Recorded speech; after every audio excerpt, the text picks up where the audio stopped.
Hey guys, quick review of a backpack that I've been testing for a couple of months, the Vaude Tremalzo 22. Vaude has a lot of backpacks, over 100 in all, from big hiking backpacks to form-fitting vest-style packs for off-roading.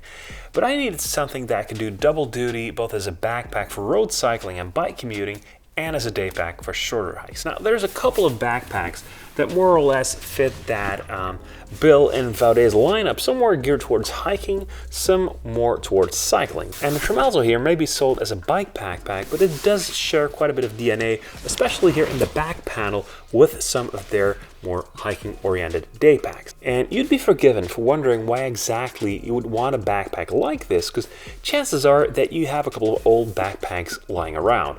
Old school or work bags that your kids take to their swimming lessons, and they probably all have enough space for the stuff that you take on a bike ride or a day hike. And looking at the way that Vaude's designed these, you can tell that their answer to the question of why buy a pack like this is comfort and convenience. That comfort mainly comes from the back panel of the backpack that offers both a lot of ventilation and lots of adaptability. There's load lifters, torso length adjustment, a sternum strap. You really have a lot of options to get that fit just right. It actually took me an embarrassingly long time to adapt the torso length. The idea is that you first loosen these straps and then slide the part that's labeled min-max. Being able to customize this is especially handy for hiking use, since it enables you to carry the weight on your hips through the frame. The more weight that you plan to carry with this, the more you'll appreciate that, and the further you are from a perfectly average torso length, the more difference that adaptability will make for you. When you're on a bike, obviously carrying it on your hips will make less of a difference, but having decent ventilation will definitely increase your comfort, especially in warm weather. So the back of the Tremalzo is in many ways its most important feature and the main reason to choose this over a regular, cheaper pack. But let's take a look at the front. It has a surprising number of pockets and dividers, more than I would expect for such a small backpack, but well, this is advertised as 22 liters, so perhaps not that small, and of course it's nice especially if you use this often to be able to give everything a fixed place instead of just throwing everything in one big volume and then rummaging around until you find what you're looking for. There's a lot of pockets, but the fabric is very loose, very baggy. The idea is that you fill everything up and then strap it down to get a dense volume close to your back. You can fasten all the straps, by the way, so they don't go flapping all over the place, which I do appreciate, especially in a bike backpack.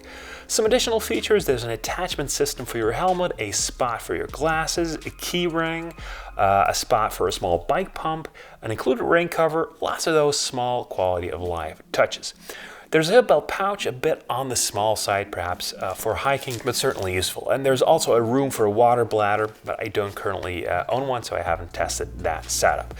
And as always with Vaude, there's a lot of focus on environmentally friendly manufacturing, lots of recycled materials, carbon offsetting, and no PFCs. The weight is a little over 1 kilogram, and most of that clearly comes from the substantial back panel. Now, there's two potential downsides of this particular model for me personally, though. One is the very loose fabric, which is fine for things like jackets or rain gear or smaller food items, but not great for heavier items like cameras. Two is the fact that the side pockets are not ideal for carrying water bottles because they're pretty wide but not very high. Great for gloves and gels and other tidbits, not for bottles. Both of these are, of course, very normal for bike backpacks, and when on a bike, you're probably going to carry water bottles on the frame of the bike anyway, but it does slightly limit the pack's versatility for me personally, because if there's two items that I very often bring along, it's a water bottle and a camera. Mounting cameras to the excellent straps works very well, by the way, and there's a workaround for bottles that have a loop at the cap. So, should you buy this? Who's this for? I reckon this is a great match for people who need versatility. I've used it as a backpack for road cycling with my friends. I've used it on my daily commute, on holidays, on shorter hikes, and it has yet to let me down. So definitely worth checking out. If you have any other suggestions for bike backpacks or day packs for hikers that we should be checking out, do let us know in the comments. Thanks for watching, and see you around.